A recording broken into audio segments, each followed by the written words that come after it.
Maksudnya kerajaan, parti-parti politik ini betul negara. Nasihat, tegur, kritik, banner dia maknanya. Cuma kita jadi pembangkang. Dia jadi kerajaan. Bukan bermusuh, innamal mu'minuna ikhwah.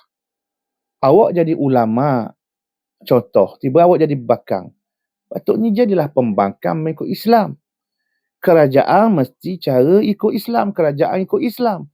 Pembangkang juga pembangkang yang ikut Islam.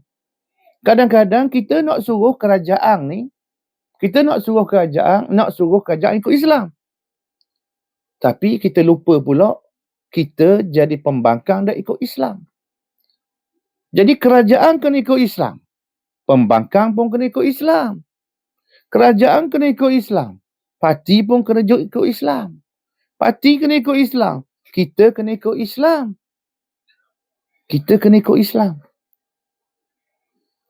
Jadi di sini kadang-kadang dia jadi keliru. Jadi keliru. Dia silap faham. Dia silap faham, dia ingat ke wajib tahalluh dengan dia. Pada hukum tahalluh ni dia panggil harus bersatu padu wajib. Kesatuan tu wajib. Ukhuwah tu wajib. Nak tahalluh, tak wajib harus. Nak masuk kerajaan harus. Nak keluar kerajaan harus. Tak mau pakat harus. Nak bersendirian solo pun harus. Ini harus. Ini politik. Politik maknanya ini jalan harus. Kalau ini jalan wajib. Kadang-kadang kita ditukar. Sebab tu mula-mula kita tukar akidah dengan politik. Kita tak faham dah situ. Akidah dengan politik tak faham dah. Kita cari dekat akidah. Politik tak jumpa. Pasal politik duduk kat pekoh. Duduk dekat pekoh pula, ia bukan duduk dekat ibadat. Politik bukan duduk kat ibadat. Politik bukan duduk dekat munakahat nikah kahwin. Politik duduk dekat muamalat. Dekat muamalat ada jual beli. Kat muamalat ada pendidikan. Kat muamalat ada ekonomi. Kat muamalat ada politik. Politik ni duduk kat cabang. Dan politik ni kebanyakannya ia adalah ijtihad. Akidah semuanya nas. Ibadat ni semuanya nas. Ibadat semua nas. Ibadat ni semua nas. Akidah semua nas. Apabila mari kat politik, sikit saja nas.